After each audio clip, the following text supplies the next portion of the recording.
are you? I hope you all must be fit and fine. So, today we are going to do a very interesting chapter named Solid Liquids and Gases.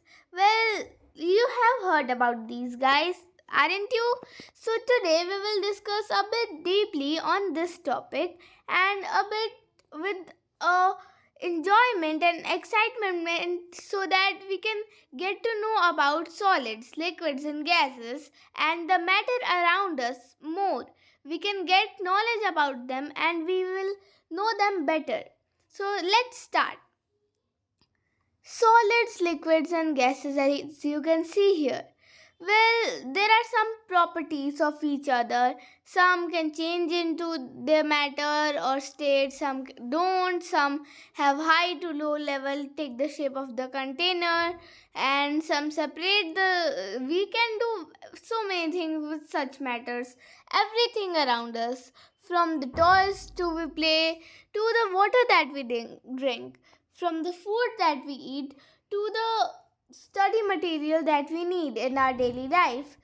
Everything, each and everything is made up of matter. So, what are the key concepts here? As you can see, we will study about first solids and then liquids and then gases, and after that, we will study about sea breeze and land breeze and role of ventilators in halls or closed spaces. So let's start. First, we will do contextualization. Akashi watched her mother preparing halwa and puri in the kitchen. Catching the delightful aroma in her own room, this sparkled her curiosity about how the fragrance traveled across the distance between the rooms. So, we will get to answer this question since we will read through this chapter. At the birthday party, Ria and Rishi were served juice. Ria poured half of the bottle into a glass for Rishi and the remaining half into a mug for herself. As she noticed that both containers held the same quantity of juice, she pondered why the level of juice in her mug appears less than that in Rishi's glass. Well, as we all know that the level, suppose here in this is a glass and this is a mug. Just suppose that this is a mug and the thing here is a glass. If Ria poured half of the bottle over here and half of the bottle in here, cause the width of the bottle, the width of the mug here you can see is much greater than the width of bottle here. That's why than the width of glass. That's why the level of juice appears less in the mug and more in the glass. Why? Because the glass is much thinner and much slimmer than this mug itself. The juice was too sour. Ria mixed a spoonful of sugar into the juice. The sugar crystals disappeared in a while. Where do you think the sugar crystals go? Well, we will read through and understand all through this while we read the chapter. Well, which state is in India is the leading producer of sugar? The leading producer of sugar in India is Uttar Pradesh. Now let's move on to our chapter. In your previous classes, you have already studied about matter and its different forms. We already know that matter is something that has mass and occupies space. There are three forms of matter: solid, liquids, and gas. Let us learn more about these forms of properties. Well, in previous classes or in any point of your life, you have studied about matter, right? Because everything around us is made up of matter, be it your book or in the mobile phone or laptop or tab or anything that you in you're watching this video, or any pen if you're holding. any notebook, diary, or your mobile phone itself, the table, stool, chair, and the bed that you are sitting on, everything is made up of matter. Well, all of these things are not just matter. There are three kinds of matter. Like, matter is divided into three parts. Suppose this is matter and it is divided into three parts over here. First is solids, another is liquid, and another is gas. Objects such as book, table, chair, door are some examples of solids. Ice is also a solid form of water. Another example of solid is sugar crystals. Have you ever observed sugar crystals at your home? Some common properties of solids are: the molecules of solids are arranged very close to each other. Well, first let me explain everything clearly to you. See, everything around you is matter. Just it's matter. Everything around you, be it the gas you are inhaling now, or the blood which flows in your body, or just anything around you is matter. Well, what things are not matter? Like time. Time is not matter. Colors is not a matter. And matter is anything that you can feel or touch or just get into your something is just matter. So colors is that you can't touch colors. It put it onto something for it to show different varieties of it. So the major properties of matter is that you can touch or feel it. So everything or every matter is made up of molecules, very tiny particles that we can't see from our naked eyes. These particles are known as the molecules. Well, there are further tinier particles than the molecules known as atoms, but in this level we will just study about the molecules. The molecules first we will study now about solids. The molecules of solids are arranged very close to each other. Well, in this image here, you can see that this is a solid, right? It's just a diagram of solid which depicts a kind of solid thing. So in this here you can see the molecules are very tightly packed. They're not like one over here and one over here. There is not much space. They are very tightly closely packed because of the attraction force between each of them. Attraction force is anything that is attracting the another part or the something else which is not itself to itself. Like, if your hand is at one place and your another hand is at one place, because they're very small, you can't feel the attraction, but in any point they are attracting both of them closely against each other to decrease the distance. That is what happens in solid. That's what makes a solid basically. Its molecules are very closely packed to each other and very tightly, have very little space between them. If you will see, there is no in a rough view we can say there is no space between them. The molecules cannot move freely around as they are held together by a strong force of attraction, as I told you before. Hence, solids have a fixed shape and occupy a fixed volume. Suppose this is a cube like something, or just say here I have is a square, right? And here I have very thin type beaker. And if I put, or you can say, like a small thin pieces of glass made for keeping something, we will say them as beakers. If we put this solid into this beaker, we can't, because the mouth of the beaker is much smaller than this cube. That's why this cube will not go inside the beaker. And hence they have a fixed shape and occupy a fixed volume. If you will try to move a solid aside, they will not, because they have fixed shape and occupy a fixed volume. Well, in general, solids are hard. However, there are some solids such as sponge and rubber band that can be pressed or stretched. They regain shape once applied the force is removed. See, if you have taken a rubber band and if you will stretch it, then it will get stretched and after that will regain its shape again.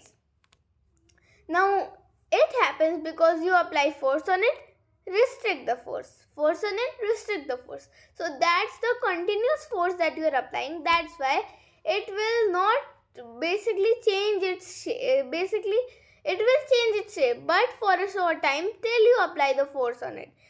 After that, when you will restrict the force, the force which is holding the rubber band or any elastic things against each other will not work anymore. Now, since we have learned about solids, let's get to liquids. Water is the most common example of liquids. Well, what about water? Water is a very essential thing for our life. Even life started from water. Now let us see. Water is the most common example of a liquid.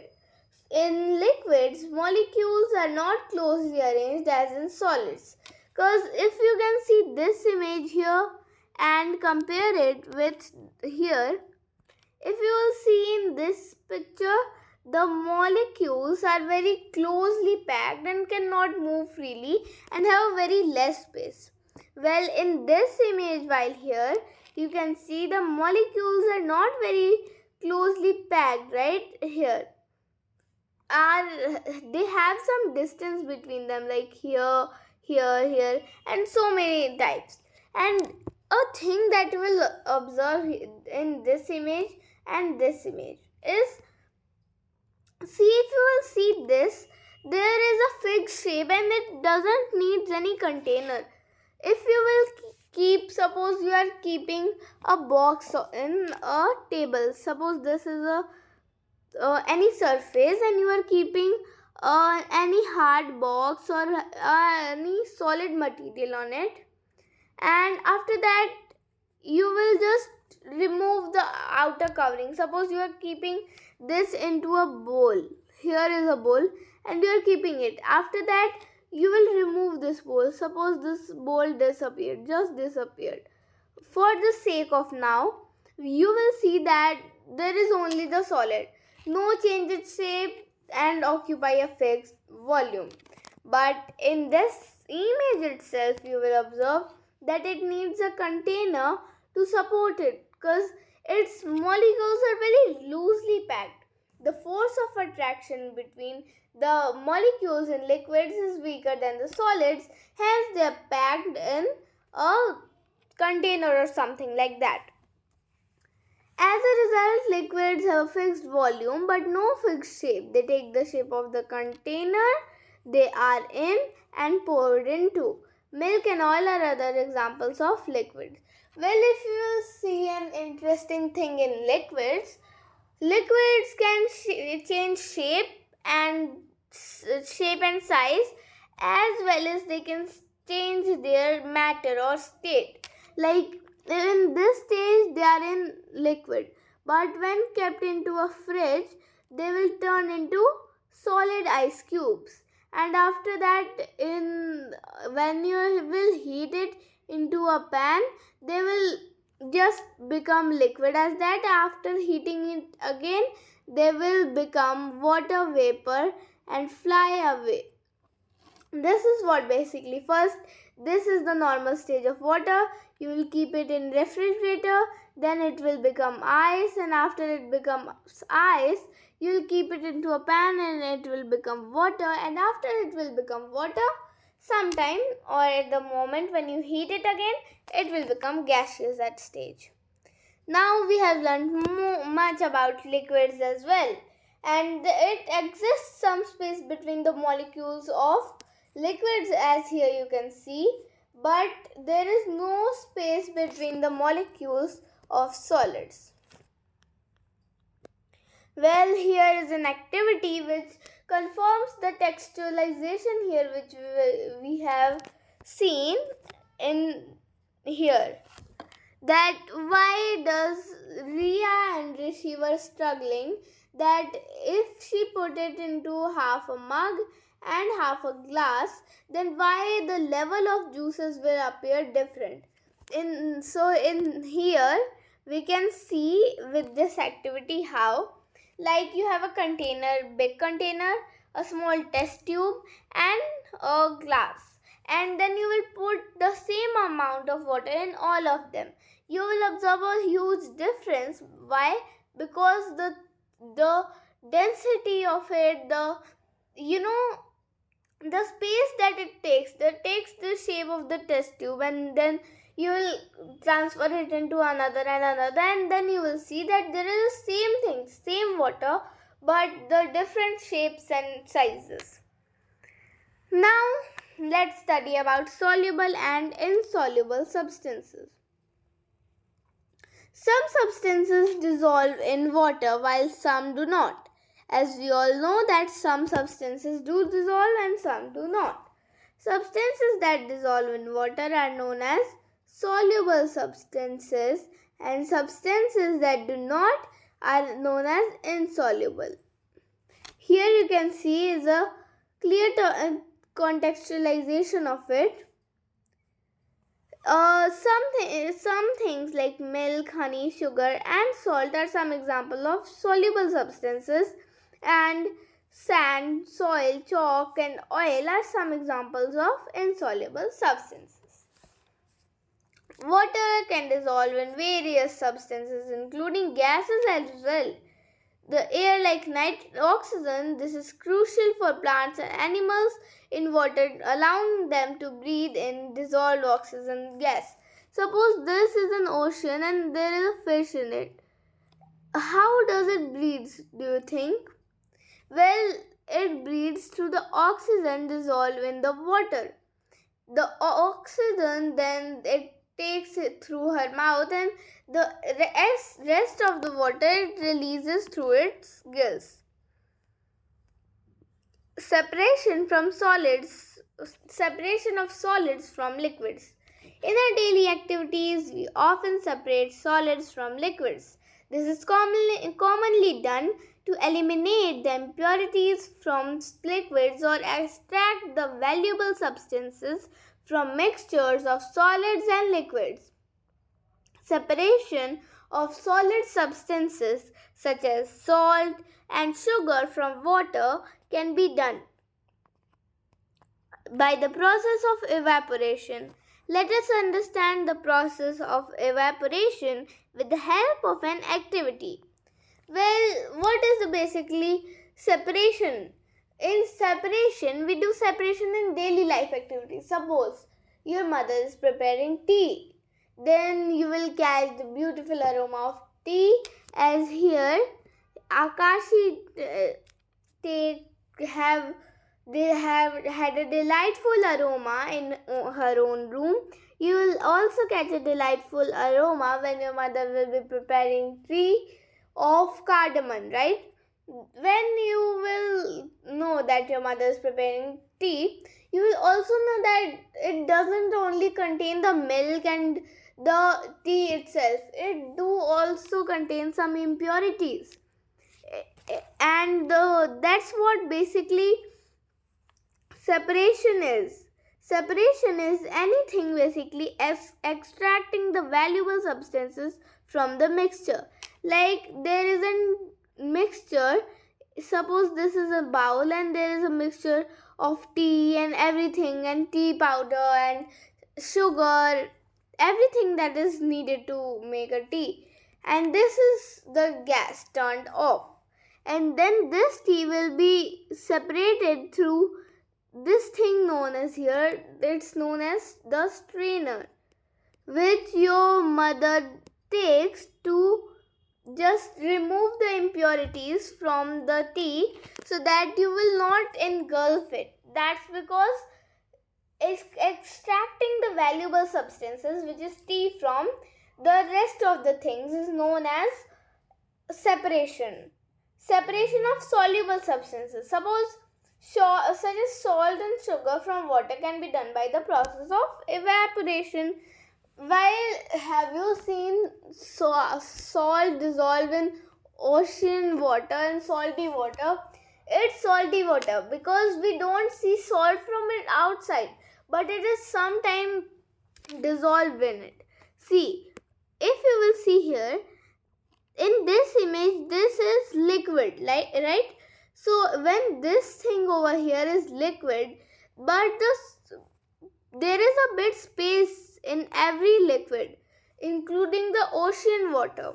So when the particles of sand of salt come in these spaces, they just get it into itself so that they will fill up the space and no need for extra things to be there. That's why basically you can just evaporate the rest of the water and get the salt or sugar back in the pan or any container that you are boiling in. Well, you can do the activity if you want to. First, you will have to mix some tablespoon of salt with water and stir it properly, and after that you have to heat it, and after some time you will see the water will evaporate and the salt is left behind in the pan. Well, that's what we have all learned today. Let's get a quick revise of everything that we learned. First, we have done and we have contextualized that what did Akashi do, because gas can go from anywhere to anywhere because its molecules are very loosely packed, more loosely than that of a liquid. Then we have known that the major qualities of solids are the molecules of solids are very closely packed, as you can see here. The molecules are very tightly packed as well and have very little space. The molecules cannot move around freely because of strong force of attraction, and hence they have a fixed shape and occupy fixed volume. Now, what than that of a liquid? They have some space between the molecules. The attraction force is less between the molecules and weaker, and this allows them to move around freely and easily. As a result, liquids have fixed volume but no fixed shape. They take the shape of the container. That's why it's always put it into a container. And that's all we have learned. And we have also learned what are soluble substances and insoluble substances and how to separate them as well. Now, hope you like this video, and don't forget to like, subscribe and share if you haven't. Now, that's all for today. Bye.